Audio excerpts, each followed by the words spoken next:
il y a surtout la mise en avant d'une littérature autochtone qui nous parle d'une société contemporaine qui évolue. C'est un regard sur nous, c'est un regard croisé, effectivement.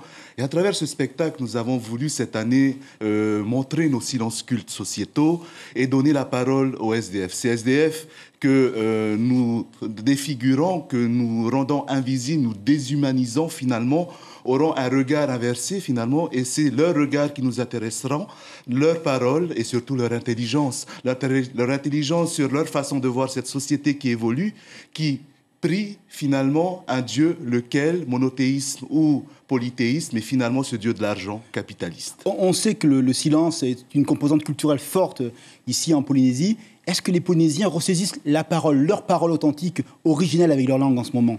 Alors, effectivement, c'est le but aussi de l'artiste, c'est de faire ressurgir ces silences qui sont cachés, qui sont finalement empreints des traumatismes et des complexes que nous avons, qui sont liés à notre histoire, tout simplement. Et il est important pour nous, en tant qu'artistes, écrivains, musiques, compositeurs et chorégraphes, de le mettre en scène, de le mettre sur la scène publique pour que, effectivement, le spectateur se retrouve confronté à sa propre image et face à un miroir, se fasse son petit chemin, sa petite thérapie à travers ce spectacle. L'écho du corps et de l'esprit, c'est la thématique, c'est le fil conducteur. L'écho du corps et de l'esprit, c'est l'objet, le projet qui tient à cœur Pinain Hey, c'est-à-dire que les textes finalement qui sont écrits de manière individuelle arrivent sur le papier et contribuent à une mémoire collective et communautaire.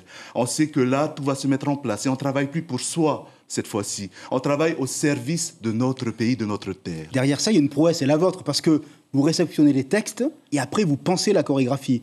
Et des textes qui vous sont inconnus jusqu'au moment où ils arrivent dans votre boîte aux lettres. Effectivement, les textes donc m'arrivent depuis 1 an et jusqu'à la semaine dernière. Et donc la prouesse est de les mettre en scène, les faire parler, les faire vivre. On va parler de douleur, on va parler aussi de joie, de fantasme, parce que c'est ce qui compose notre société. Et on trouve un fil rouge finalement, c'est nous-mêmes. On parlait dans les titres de la nuit.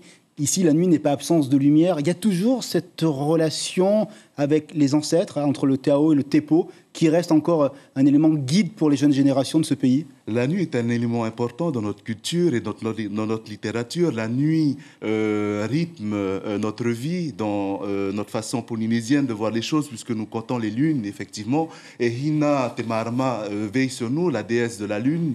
Et elle est aussi la conservatrice de notre mémoire. La nuit, c'est elle qui accueille les haïrepo, les conteurs, les marcheurs de la nuit, et nous serons ces haïrepo demain soir. Ça, c'est vraiment une particularité de la culture polynésienne, par exemple, pour un métropolitain comme je le suis, quoi. Il y a cette part de la nuit qui est ce chant d'étoiles, notamment en Micronésie.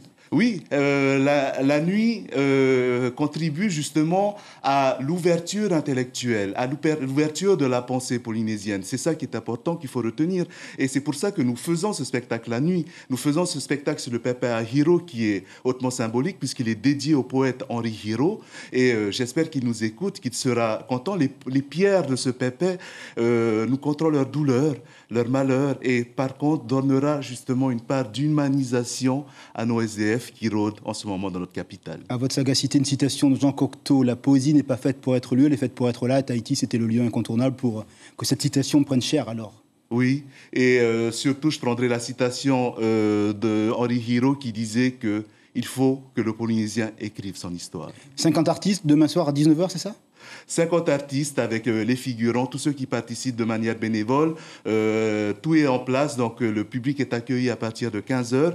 Je remercie du fond de cœur la directrice de Tefareto Hitinui Hinatea qui, avec l'ensemble de ses équipes, nous aide dans la réalisation de ce projet, et tous ceux qui donnent la main à ce projet bénévolement. C'est gratuit et c'est demain.